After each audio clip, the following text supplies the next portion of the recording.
En 1720, las mentes más brillantes y los hombres más poderosos de Gran Bretaña cayeron directamente en una trampa financiera que destruiría fortunas, arruinaría reputaciones y destrozaría la confianza pública. Políticos, nobles, incluso Isaac Newton, el hombre que podía calcular los movimientos de los planetas, creyeron que estaban al borde de una riqueza inimaginable. En cambio, fueron absorbidos por uno de los mayores errores económicos de la historia, la burbuja del Mar del Sur. Y aquí está la parte inquietante, la trampa que engañó a los inversores más inteligentes del mundo hace 3 siglos aún acecha en nuestro sistema financiero actual, porque la burbuja del Mar del Sur no fue solo una historia de codicia, fue un modelo de cómo el dinero y el poder se confabulan para fabricar ilusiones que pueden borrar la riqueza de cualquiera, sin importar cuán inteligente sea. Para entender cómo ocurrió, debemos retroceder a la Gran Bretaña de principios del siglo XVIII. La nación acababa de luchar en la Guerra de Sucesión Española, un conflicto brutal que agotó el tesoro y dejó al gobierno ahogado en deudas. Gran Bretaña debía decenas de millones de libras, una cifra asombrosa para la época. Pagar los intereses de esa deuda consumía los ingresos del gobierno, y los acreedores empezaban a dudar de si la corona podría devolverles el dinero. En este contexto, nació en 1711 la Compañía del Mar del Sur. Su propósito oficial era deslumbrante. Se le concedió el monopolio del comercio con Sudamérica, que muchos en Londres imaginaban como un mundo intacto de oro, plata y riquezas exóticas. Pero el verdadero negocio de la Compañía del Mar del Sur era mucho menos glamuroso. No se trataba de enviar mercancías a través de los océanos, sino de trasladar la deuda del gobierno y transformarla en acciones especulativas. El plan era ingenioso. La compañía propuso asumir una gran parte de la deuda nacional. A cambio, emitiría acciones para los acreedores, convirtiendo así la deuda en capital. A los inversores se les prometió no solo una participación en el futuro comercio sudamericano, sino también dividendos constantes respaldados por pagos del gobierno. En teoría, todos ganaban. El gobierno reducía su carga de deuda inmediata. Los acreedores obtenían acciones negociables que podrían dispararse en valor, y la Compañía del Mar del Sur ganaba legitimidad y poder político. Pero todo descansaba sobre una peligrosa ilusión, la promesa de riquezas provenientes de un monopolio comercial que, en realidad, no valía casi nada. España controlaba la mayor parte de Sudamérica. Los derechos británicos bajo el acuerdo eran mínimos, limitados a unos pocos barcos negreros y cargamentos simbólicos. La fiebre del oro era un espejismo. Aún así, la ilusión fue lo suficientemente poderosa como para encender una locura colectiva. En 1720, la Compañía del Mar del Sur lanzó una enorme campaña publicitaria. Folletos y anuncios prometían riquezas incalculables. Se sobornó al Parlamento para aprobar leyes favorables al esquema. Los directores de la compañía susurraban que se harían fortunas para cualquiera lo suficientemente audaz como para invertir, y la gente lo hizo. Las acciones subieron de alrededor de 100 libras a comienzos de 1720 a casi 1,000 en verano. Gran Bretaña fue consumida por una fiebre especulativa. Todos querían participar, comerciantes, aristócratas, políticos, incluso clérigos. No fueron solo los ciudadanos comunes los engañados.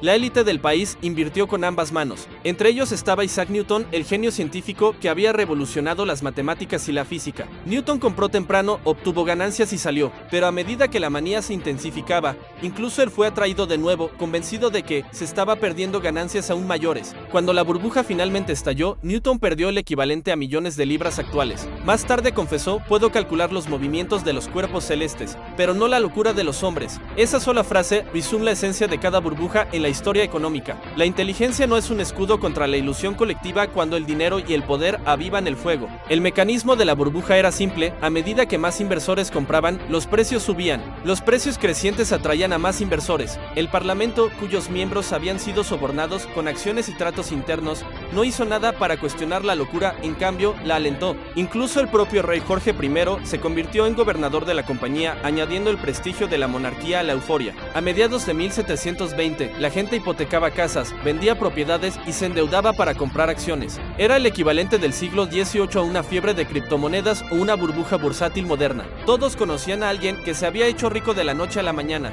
y nadie quería quedarse atrás. Pero bajo los precios en alza, la verdad no había cambiado. La Compañía del Mar del Sur no tenía beneficios reales. El monopolio comercial era una farsa. Los dividendos prometidos se financiaban con el dinero de nuevos inversores, no con rendimientos genuinos. En su núcleo era una pirámide construida sobre deuda gubernamental y delirio público. Y como toda pirámide, no podía expandirse para siempre. A finales de 1720, la confianza se quebró. Los inversores comenzaron a cuestionar el verdadero valor de la compañía. Las acciones empezaron a caer, el pánico se extendió. La misma psicología de masas que había impulsado los precios hacia arriba ahora los hundía. Al final del año, las acciones del Mar del Sur habían caído nuevamente cerca de las 100 libras, borrando fortunas en toda Gran Bretaña. Las secuelas fueron brutales. Ciudadanos comunes perdieron sus ahorros, familias de clase media quedaron arruinadas, comerciantes y profesionales que habían esperado asegurar su futuro quedaron en bancarrota. Sin embargo, los más poderosos fueron los menos afectados. Políticos y nobles, cómplices en alimentar la burbuja, fueron reembolsados o protegidos para preservar la estabilidad del sistema. El pequeño inversor no tuvo tal protección. Una vez más, los costos de la burbuja se socializaron hacia abajo, mientras los poderosos salieron heridos, pero intactos. Cuando el polvo se asentó, la burbuja del Mar del Sur no fue solo un desastre financiero, sino también un escándalo político. Miembros del Parlamento, ministros del gobierno, incluso el canciller del Excheque fueron expuestos por su profunda implicación. Habían aceptado sobornos, acciones internas y habían usado sus cargos para avivar la fiebre. La indignación pública fue volcánica. Las multitudes exigieron justicia y se lanzó una investigación parlamentaria. Algunos directores de la Compañía del Mar del Sur fueron despojados de su riqueza y sus propiedades confiscadas para compensar a los arruinados. Se castigó a unos pocos chivos expiatorios, pero el sistema en sí, la relación entre el gobierno y las finanzas, sobrevivió intacta, porque, por muy enfadado que estuviera el público, el Estado no podía destruir la máquina financiera que lo mantenía con vida. Una respuesta simbólica fue la ley de la burbuja de 1720, aprobada en pleno auge de la manía. En apariencia, parecía una ley destinada a proteger a los ciudadanos de fraudes especulativos.